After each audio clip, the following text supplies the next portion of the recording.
सांगलीतील आमदार सुधीरदादा गाडगीळ यांच्या आमदार निधीतून प्रभाग 9 येथील क्लासिक पार्क येथील ओपन स्पेसवर साकारण्यात आलेल्या स्वर्गीय मदनभाऊ पाटील उद्यानाचं लोकार्पण संपन्न झाले। सांगली विधानसभेचे आमदार सुधीरदादा गाडगीळ, जत विधानसभा मतदारसंघाचे आमदार गोपीचंद पडळकर आणि जिल्हा मध्यवर्ती बँकेच्या उपाध्यक्षा जयश्रीताई पाटील, माजी आमदार दिनकर तात्या पाटील, मुजीर जांभळीकर, फारुख जमादार यांच्या विशेष उपस्थितीत स्वर्गीय मदनभाऊ पाटील उद्यानाचं लोकार्पण करण्यात आले। या भागाचे युवा भाजपा नेते अतुल माने यांच्या प्रयत्नातून हे उद्यान पूर्ण झाले।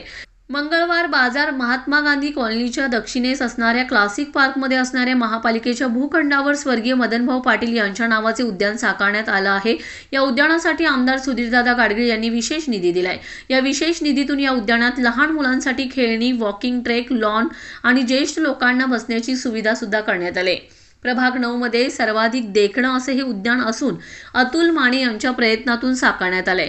मान्यवरांच्या हस्ते या उद्यानाचं लोकार्पण करण्यात आले। विशेष म्हणजे या उद्यानाचं देखभाल दुरुस्तीची जबाबदारी क्लासिक पार्क मधील महिला यांनी स्वीकारली असून मान्यवरांच्या हस्ते या उद्यानाच्या चाव्या या महिलांच्याकडे सुपूर्द करण्यात आले।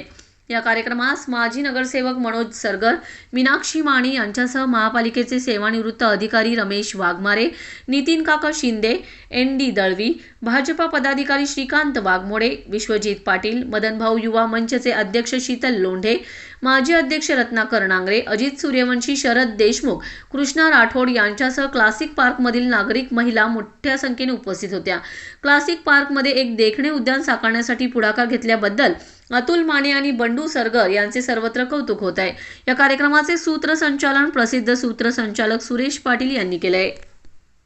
पाटील उद्यानाच्या लोकार्पण सोहळ्यासाठी उपस्थित असलेले आमचे नेते, कार्यसम्राट आमदार सुधीरदादा गाडगीळ, त्याचप्रमाणे या ठिकाणी मी सांगू इच्छितो, दादांना, वहिनींना, दिनकर तात्यांना या प्रभागातला इतिहास माहितीच आहे, पण आज पहिल्यांदा प्रभाग क्रमांक 9 मध्ये एखाद्या विकास कामाच्या उद्घाटनासाठी गोपीचंद शेठ आमचे नेते या ठिकाणी उपस्थित राहिलेत। त्यामुळे थोडं मी शेठना माहिती व्हावी, या प्रभागामध्ये आमदार सुधीरदादा गाडगीळ यांच्या नेतृत्वाखाली काम करत असताना कशा पद्धतीनं आम्ही या प्रभागामध्ये काम केलेलं आहे।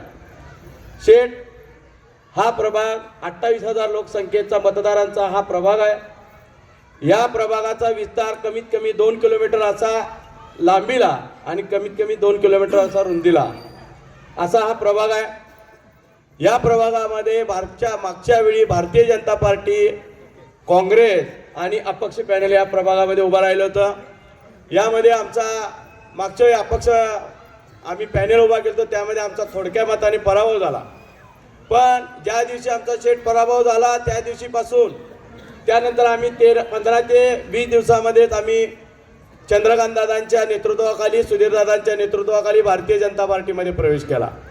आणि ज्या दिवशी भारतीय जनता पार्टीमध्ये प्रवेश केला त्या दिवसापासून आज अखेर सुधीरदादांनी आम्हाला या प्रभाग क्रमांक 9 मध्ये जवळपास 59 कोटी इतका निधी या प्रभागासाठी आम्हाला सुधीरदादांनी दिला।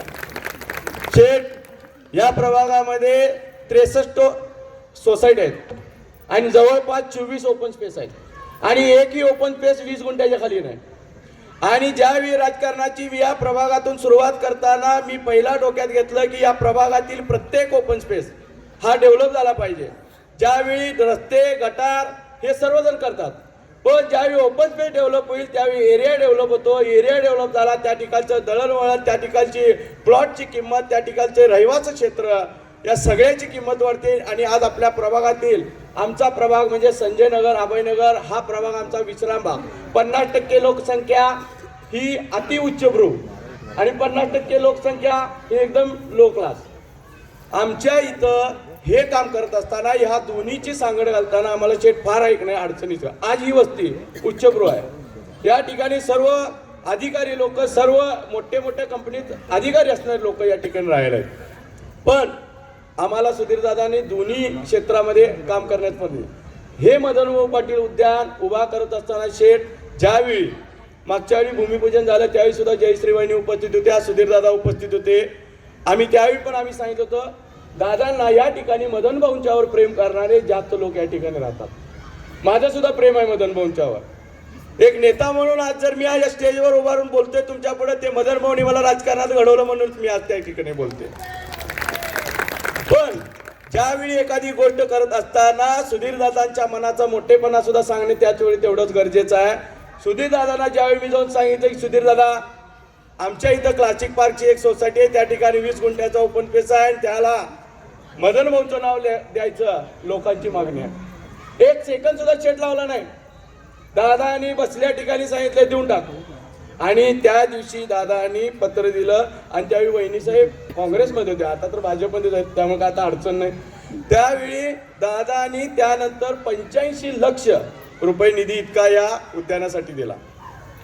आज क्लासिक पार्कमध्ये काम करत असताना मदन भोजन असेल, आम्ही आज या प्रत्येक सोसायटीमधला ओपन स्पेस वेगवेगळ्या आमच्या युगपुरुषांच्या नावानं या ठिकाणी क्रांतिज्योती सावित्रीबाई फुले इको लायब्ररी असेल, स्वातंत्र्यवीर सावरकर उद्यान असेल, पुण्यश्लोक अहिल्यादेवी होळकर क्रीडानगरी असेल, राष्ट्रमाता जिजाऊ क्रीडांगण असेल, आज आम्ही काम करा मदन भाऊ पाटील उद्यान असेल, धर्मवीर छत्रपती संभाजी महाराज इंडोर स्टेडियम असेल, ह्या सगळ्या युगपुरुषांची नावं देऊन आपण या प्रभागाचा विकास करण्याचं काम आज आम्ही या ठिकाणी प्रभागात घेतलेलं आहे. आज 16 ओपन स्पेस आपण डेव्हलप केलेले आहेत. 16 ओपन स्पेसमध्ये 4 उद्यान आहेत, 5 क्रीडांगण आहेत, 1 इको लायब्ररी आहे, 1 इंडोर स्टेडियम आहे, 1 व्यायामशाळा आहे, एका ठिकाणी क्रीडा प्रबोधिनी उभा केलेला आहे, एका ठिकाणी सुधीरदादांच्या गाडगिळांच्या नावावर आपण चिल्ड्रन पार्क उभा केला आहे.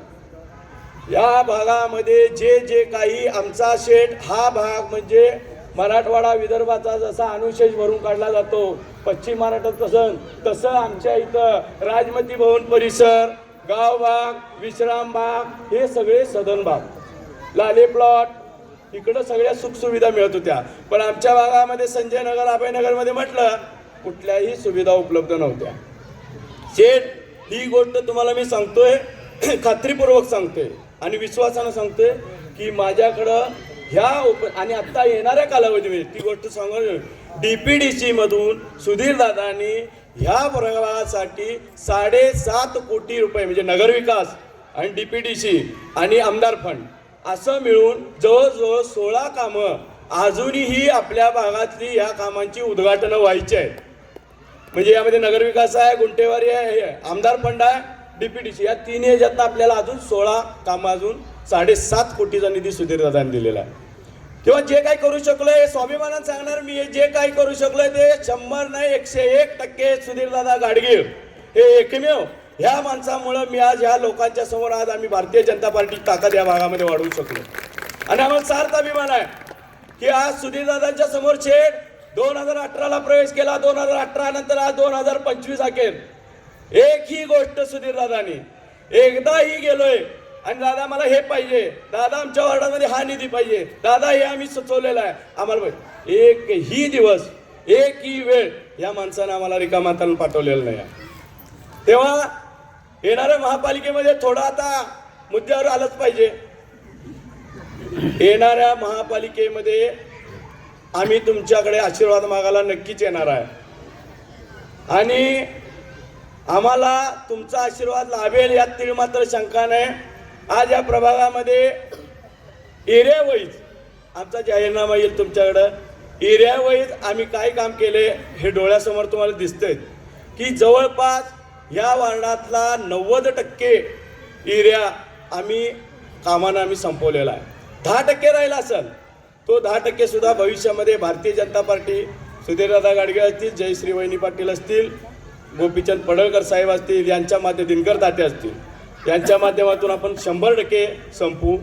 आणि नागरिकांच्या माहितीसाठी सांगतो, या बागेमध्ये 14 लाखाचं DPDC मधून डेकोरेटिव्ह लॅम्प उभा करायचं याचं काम मंजूर आहे.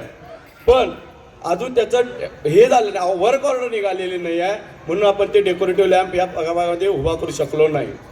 एवढी आमदार सुधीरदादा गाडगे यांच्या माध्यमातून हा समोरचा जो रोड आहे हा सुद्धा आमदार फंडातून मंजूर आहे. याचं टेंडर झालेलं आहे. 3 ते 4 दिवसाच्या कालावधीमध्ये हा समोरचा रस्ता सुद्धा हॉटमिक्स डांबरीकरण पद्धतीने होणार आहे.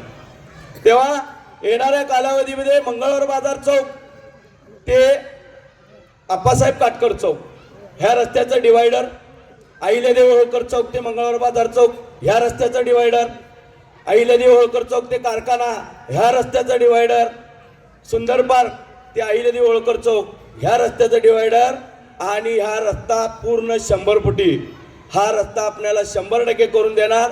ज्या पद्धतीने आपण मंगळ बाजार चौक ते चैत्रवन नाला हा रस्ता पूर्ण रत्ना हॉटेल समोरचा रस्ता आपण पूर्ण रुंदीनं पूर्ण क्षमतेनं आपण करून घेतला, त्या पद्धतीने आपण पूर्ण करून देऊ. जास्त वेळ घेत नाही. नागपूर अधिवेशनाला शेटना आणि दादांना जायचं आहे, पण आमच्या प्रभागामध्ये काय केलं आणि कशा पद्धतीने केलं हे सांगणं सुद्धा आमचं थोडं कर्तव्य आहे, म्हणून मी तुमचा थोडा जास्त वेळ घेतला. आपण या ठिकाणी आलात, आमच्या विनंतीला मान देऊन शेठ, दादा, वहिनी, तात्या, जगदाळे सर आणि एक गोष्ट जगदाळे सरांचं सुद्धा आम्हाला ह्या प्रभागामध्ये फार मोलाचं सहकार्य लाभलेलं आहे आणि इथून पुढे सुद्धा लाभेल ही अपेक्षा व्यक्त करतो. आणि आपण सर्वजण या ठिकाणी फारुखभाई जमादार असतील आमचे मित्र, आपण या ठिकाणी सर्वजण आलात, तर आपण या ठिकाणी सर्वजण आलात आणि मगाशी मुजीरबाईंनी सांगितल्याप्रमाणे ह्या भागातील इथून पुढे दादा ह्या गार्डनची जबाबदारी या इथल्या महिला घेणार आहेत आणि याचा मेंटेनन्स या कॉलनी बघणार आहे. यासाठी जे सिक्युरिटी गार्ड असेल किंवा याचा जे मेंटेनन्स असेल तर सर्व या कॉलनीची महिलांनी याची जबाबदारी घेतलेली आहे. आणि मी या माझ्या माता भगिनींचं प्रथमतः या ठिकाणी आभार व्यक्त करतो की आपण ही इतकी मोठी जबाबदारी घेऊन आणि भविष्यामध्ये आपण ही गार्डन आपल्या कुटुंबासारखं जपावं, इतके पैसे आपण खर्च करून आपण इथे या ठिकाणी आणलेलं आहे. या भविष्यामध्ये आपल्याला काय पाहिजे त्या पण आपण सुधारणा आपण या ठिकाणी करून देऊ. आणि हे सर्व व्यासपीठावरची व्यक्ती या ठिकाणी उपस्थित राहिला त्याबद्दल मी आपला. परंतु मदन भाऊंच्या नेतृत्वात या सांगली जिल्ह्यामध्ये, सांगली शहरामध्ये अनेक वर्ष राजकारण केलं गेलं. अनेक कार्यकर्ते मदन भाऊंच्या नेतृत्वात तयार झाले.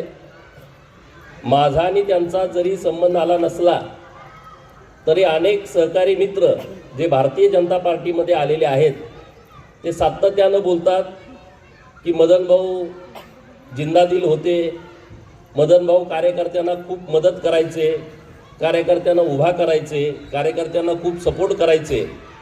आज दुर्दैवानं मदन भाऊ आपल्यात जरी नसले तरी त्यांची स्मृती टिकावी, तरुण मुलांना माहीत व्हावं, नवीन पिढीला त्यांच्याविषयी कळावं आणि म्हणून आज त्यांच्या नावानं सांगली शहरामध्ये एक चांगलं उद्यान उभा राहतं आहे.